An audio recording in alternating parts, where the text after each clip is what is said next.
नमस्कार, जनमत देख रहे हैं आप और मैं हूं आपके साथ शिवांगी जैन। जनमत की शुरुआत करेंगे बड़ी खबर के साथ, जहां पर राहुल गांधी ने एक्स पर पोस्ट किया है। कहा है कि देश के जेन जी संविधान को बचाएंगे, देश के जेन जी वोट चोरी रोकेंगे, मैं हमेशा उनके साथ हूं। राहुल गांधी ने एक्स पर ये ट्वीट कर लिखा है।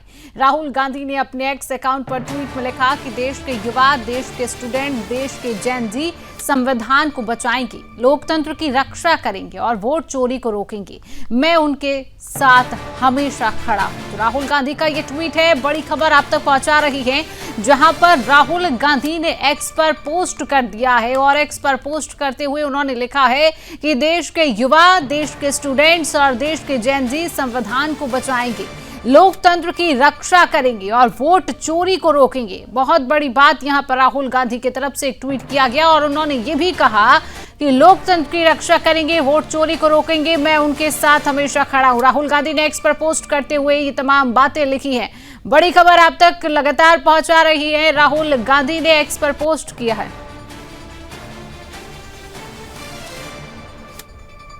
तो आपने देखा किस तरीके से नेपाल से तस्वीरें सामने आई थी, जहां पर जेन जी ने किस तरीके का प्रदर्शन किया था। संसद भवन को आग के हवाले कर दिया गया था, पूर्व प्रधानमंत्री की पत्नी को आग के हवाले कर दिया गया था। किस तरीके की तस्वीरें आपने नेपाल की बदहाली की तस्वीरें आपने देखी थी, जहां पर जेन जी का लगातार प्रदर्शन देखने को मिला था। और उसके बाद अब राहुल गांधी भी यहां पर पोस्ट और ट्वीट करते हुए नजर आते हैं और कहते हैं कि मैं उनके साथ हमेशा खड़ा हूं, यानी कि देश के जेन जी के साथ खड़ा हूं, क्योंकि देश के जेन जी संविधान को बचाएंगे, वोट चोरी को रोकेंगे। राहुल गांधी यहां पर एक्स पर ट्वीट करते हैं और लिखते हैं कि देश के युवा, देश के स्टूडेंट्स, देश के जेन जी संविधान को बचाएंगे, लोकतंत्र की रक्षा करेंगे और वोट चोरी को रोकेंगे, मैं उनके साथ हमेशा खड़ा हूं। तो आपने नेपाल से भी तस्वीरें देखी थी, नेपाल की बदहाली की तस्वीरें किस तरीके से सामने आई थी, जहां पर जेन जी का लगातार प्रदर्शन देखने को मिला था। कितने जो छात्र थे, जेन जी थे, वो किस तरीके से घायल देखे गए थे। तो तमाम तस्वीरें नेपाल से भी आपके साथ सामने आई थी और ये बड़ी खबर लगातार आप तक हम पहुंचा रही हैं, जहां पर राहुल गांधी ने ट्वीट किया है। लोकसभा में नेता विपक्ष राहुल गांधी ने वोट चोरी के खिलाफ अपने अभियान को लोकतंत्र की रक्षा के लिए बताते हुए उम्मीद जताई है।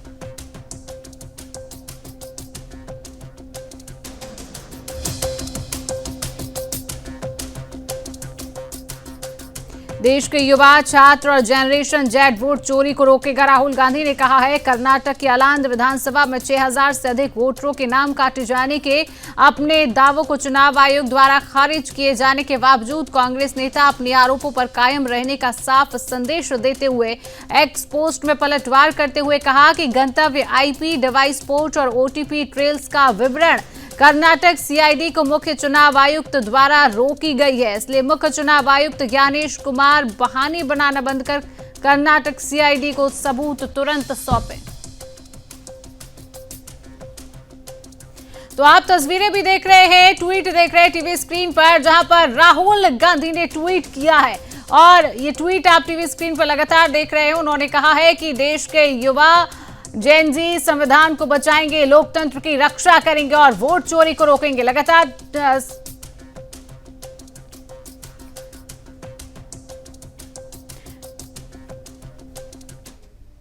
तो इसी खबर पर अधिक जानकारी लेंगे, हमारे साथ दिल्ली से संवाददाता मीनाक्षी श्रेयान जुड़ चुकी हैं। मीनाक्षी, राहुल गांधी ने जिस तरीके से एक्स पर ट्वीट किया है और कहा है जेन जी का जिक्र करके कि अब भारत के संविधान को भी जेन जी बचाएंगे, वोट चोरी का जिक्र उन्होंने कर दिया है, क्योंकि हमने देखा है कि लगातार राहुल गांधी वोट चोरी का मुद्दा उठा रहे हैं। हालांकि इसके बाद ये तस्वीर सामने नहीं आई कि अगर राहुल गांधी वोट चोरी का मुद्दा उठाते हैं तो चुनाव आयोग से क्यों सीधी बात यहां पर नहीं की जाती है। लेकिन एक ट्वीट यहां पर राहुल गांधी ने कर दिया है जेन जी को लेकर कि संविधान को बचाएंगे और लोकतंत्र की रक्षा भी करेंगे। क्या कहेंगे मीनाक्षी? बिल्कुल शिवांगी, देखिए राहुल गांधी ने जो बयान दिया है ये देश के युवा और स्टूडेंट को वो हमेशा संबोधित करते हुए नजर आते ही थे, लेकिन आज उन्होंने जेन जी यानी आज की पीढ़ी का संबोधन करते हुए कहा है कि यही लोग हैं जो लोकतंत्र की रक्षा करेंगे और वोट चोरी को रोकेंगे और मैं इनके साथ खड़ा हूँ। उनके इस बयान के बाद जो है वो राजनीति गलियारों में जो है नई बहस शुरू हो गई है। और सबसे ज्यादा जेंजी शब्द को लेकर यहाँ पर बहस हो रही है, क्योंकि जाहिर सी बात है हाल ही में हमारे पड़ोसी नेपाल देश में जेंजी यानी युवाओं की अगुवाई में जो बड़े पैमाने पर विरोध प्रदर्शन हुए थे शिवांगी, उन प्रदर्शनों का रिजल्ट जो देखा गया है, सत्ता पलट हो गया है वहां पे।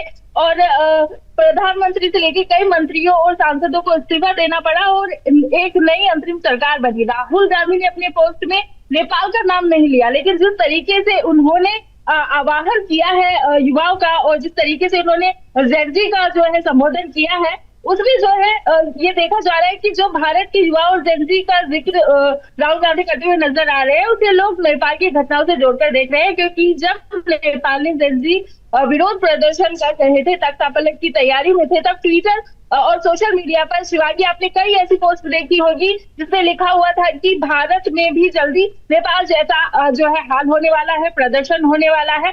तो यहाँ पर जो है राहुल गांधी अब खुले तौर पर समर्थन करते हुए नजर आए, जिसका जो है कई लोगों ने जो है बोलते हुए भी नजर आए, इसका विरोध करते हुए भी नजर आए कि राहुल गांधी जो है ये गलत सपना देख रहे हैं। इसके साथ ही जो बीजेपी नेता है उन्होंने भी जोरदार हमला बोला है। बीजेपी प्रवक्ता प्रदीप भंडारी ने कहा है कि राहुल गांधी देश के युवाओं को भड़का रहे हैं, वे विकास में योगदान को भड़का रहे हैं और विकास में जो योगदान देने वाले युवा है उससे जलते हैं और घुसपैठिए बचाओ अभियान चला रहे हैं। उन्होंने कहा कि राहुल गांधी जो रिमोट है वो बॉर्डर के पार है और वे एंटी इंडिया परफॉर्मेंस में जो है पोस्टर बॉय बन चुके हैं। वहीं अगर बात करें बीजेपी सांसद डॉक्टर निशिकांत दुबे की, तो उन्होंने भी ये सवाल उठाया कि जेंजी भारत की परंपरा और नेताओं को कैसे अपनाएगा। उन्होंने ये भी कहा कि राहुल गांधी नेपाल जैसी परिस्थितियों जो है वो पैदा करना चाहते हैं भारत में। और इसके साथ ही महाराष्ट्र की जो मुख्यमंत्री हैं देवेंद्र फडणवीस, उन्होंने राहुल गांधी के आरोपों को झूठा बताया है। उन्होंने कहा है कि जो बार बार बिना सबूत के वो आरोप लगाते हैं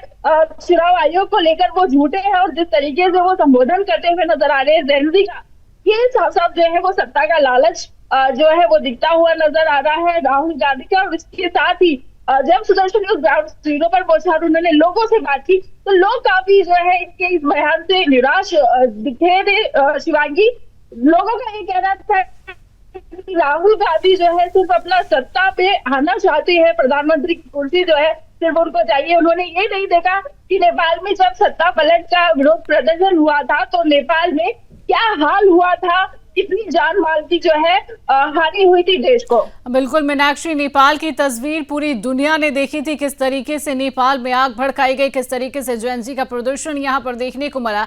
लेकिन उसके बाद राहुल गांधी ने जो ट्वीट किया है, कहीं ना कहीं भड़काऊ पोस्ट ये देश में माना जा रहा है। जिस तरीके से आपने भी कहा कि कई तरीके की बातें उसके बाद जो है वो की जा रही है कि भड़काऊ पोस्ट कहीं ना कहीं ये राहुल गांधी की तरफ से किया गया है। फिलहाल मीनाक्षी, तमाम जानकारी साझा करने के लिए आपका बहुत बहुत धन्यवाद। और बात करेंगे पुणे की, जहां पर लव जिहाद का एक बेहद चौंकाने वाला मामला सामने आया है। यह मामला सिर्फ जबरन धर्म परिवर्तन तक सीमित नहीं रहा, बल्कि इसके पीछे अमानवीय जिहादी अत्याचारों की दास्तान भी छुपी है। दरअसल जानकारी के मुताबिक कुछ साल पहले सोलापुर जिले के वाशी तालुका की एक हिंदू लड़की का जबरन धर्म परिवर्तन कर उसकी शादी एक मुस्लिम युवक से कराई गई थी। शादी के बाद कई सालों तक साथ रहने के दौरान इस हिंदू महिला पर लगातार मानसिक और शारीरिक अत्याचार किए गए। वास्तव में इस महिला ने आरोप लगाया है कि उसका जिहादी पति उसे जान से मारने की धमकी देता था।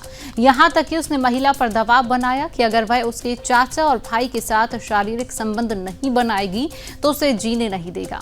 इस दबाव के बीच महिला को बार बार प्रताड़ित किया गया, उसके साथ मारपीट की गई और उसे डराया धमकाया गया। महिला के अनुसार यह सिलसिला कई सालों तक चलता रहा। इस दौरान वह न केवल शारीरिक यातना झेलती रही, बल्कि मानसिक रूप से भी टूटती गई। अंततः इन घटनाओं से परेशान होकर उसने अपने पति से अलग रहना शुरू कर दिया। दरअसल जब यह पूरा घटनाक्रम चल रहा था, तभी महिला का संपर्क सोशल मीडिया के माध्यम से महामंडलेश्वर किन्नर अखाड़ा महाराष्ट्र प्रमुख आराधन्या सखी से हुआ। महिला ने जब अपनी पूरी आपबीती आराधन्या सखी को बताई तो उन्होंने महिला को हर संभव मदद का आश्वासन दिया। आराधन्या सखी ने साफ कहा कि इस हिंदू महिला को वापस हिंदू धर्म में लाने के लिए वह हर कदम पर साथ खड़ी रहेंगी। यह मामला न केवल समाज को झकझोरने वाला है बल्कि यह एक गंभीर सवाल भी खड़ा करता है कि आखिर किस तरह लव जिहाद के नाम पर हिंदू बेटियों को निशाना बनाया जा रहा है और उन्हें अमानवीय परिस्थितियों में जीने के लिए मजबूर किया जा रहा है। आप भी सुनिए। आपकी जरूरत है, मेरे को न्याय दो।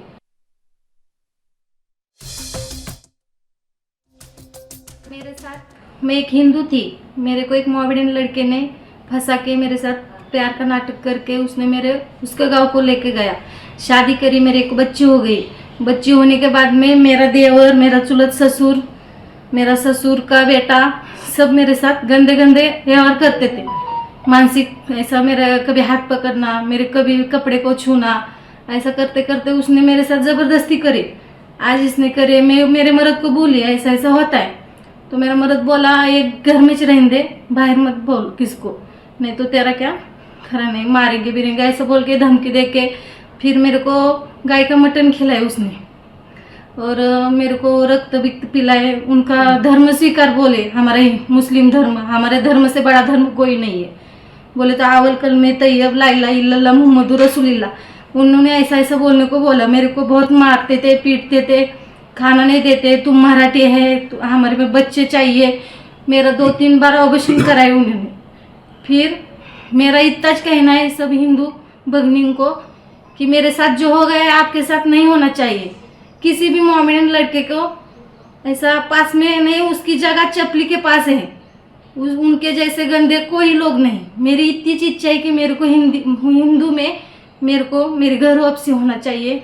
मेरी इतनी विनती है आप सबसे कि मेरे को हिंदू में मेरे को जगह दो। मेरी गलती हो गई, मैं मान्य करती हूँ। मेरे बच्चे को और मेरे को आपकी जरूरत है, मेरे को नहीं।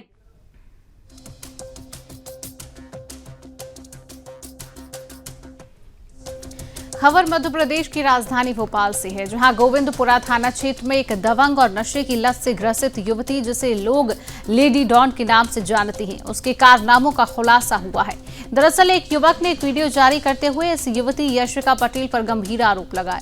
युवक का कहना है कि यशिका ने उसे सार्वजनिक रूप से प्रताड़ित किया। पहले तो उसके ऊपर ताबड़तोड़ चांटे बरसाए और बाद में फोन करके आत्महत्या करने तक के लिए उकसाया। वास्तव में जिस समय यह घटना हुई उस समय का पूरा दृश्य सीसीटीवी कैमरे में भी कैद हो चुका है। यानी यह आरोप सिर्फ जुबानी नहीं बल्कि सबूतों के साथ सामने आए हैं। युवक ने बताया कि यशिका पटेल ने उसे बार बार सल्फास और कीटनाशक जहर खाकर मरने की धमकी दी। इतना ही नहीं, उसने युवक से व्हाट्सएप पर लोकेशन भी मांगी ताकि उसे जान से मारा जा सके। दरअसल पीड़ित ने यह भी कहा कि यह युवती लंबे समय से उसे छेड़छाड़ और बलात्कार जैसे गंभीर मामलों में फंसाने की धमकियां भी देती रही है। ऐसे में सवाल यह खड़ा होता है कि आखिर भोपाल में खुलेआम एक युवती खुद को लेडी डॉन बताते हुए इस तरह के अपराधों को अंजाम दे रही है और समाज का माहौल बिगाड़ रही है। यह मामला न केवल कानून व्यवस्था की चुनौती को दिखाता है बल्कि यह भी बताता है कि समाज में ऐसे दबंग और नशे में चूर लोग कैसे दूसरों की जिंदगी को तबाह कर रही हैं। यशिका पटेल के नाम से एक दीदी है जिसे मैं दीदी करता हूँ। वो मेरे दोस्त की गर्लफ्रेंड है और उन दोनों के आपसी के मामले में उन्होंने मुझे बीच में लाया। और मैं एक दिन 11 तारीख को मैं कैफे में बैठा था, उन्होंने मुझे बुलाया, गाली गलौज की, बदतमीजी की। मैं उस टाइम में उन्हें समझा रहा था तो वो मुझ पर मतलब गुस्सा करने लगी, कॉलर पकड़ ली, मुझे उल्टी सीधी बातें करने लगी। फिर उसके बाद मैं वहाँ से चला गया। उन्होंने मुझे धमकी दी कि मैं रिपोर्ट कर दूंगी और सुबह 5-5 बजे तक फोन लगा के गाली बकी। मैं ये सबसे परेशान हो गया था। मैंने सोचा ठीक है मैं माफ़ी मांग लेता हूँ। मैंने बोला मैं माफ़ी मांग लेता हूँ कि मेरी गलती। तो उन्होंने बोला कैफे में आ जा, कैफे में आके माफ़ी मांग पैर पकड़ के। मैं आज परेशान होकर गया उनके पास में। वो बोला कि ठीक है। मैं गया और जाके जैसे ही बैठा उन्होंने मुझ पर हाथ उठाया, सबके सामने मारा, गाली बका। मेरे पास एक सबूत है, सुबह 5 बजे कॉल करती थी, गाली बकती थी, आज मारे, सबके सामने कैमरे की रिकॉर्डिंग भी है। अब ऐसे में वो मुझे धमकी देते हैं कि मैं केस कर दूंगी। अब मैं क्या करूं?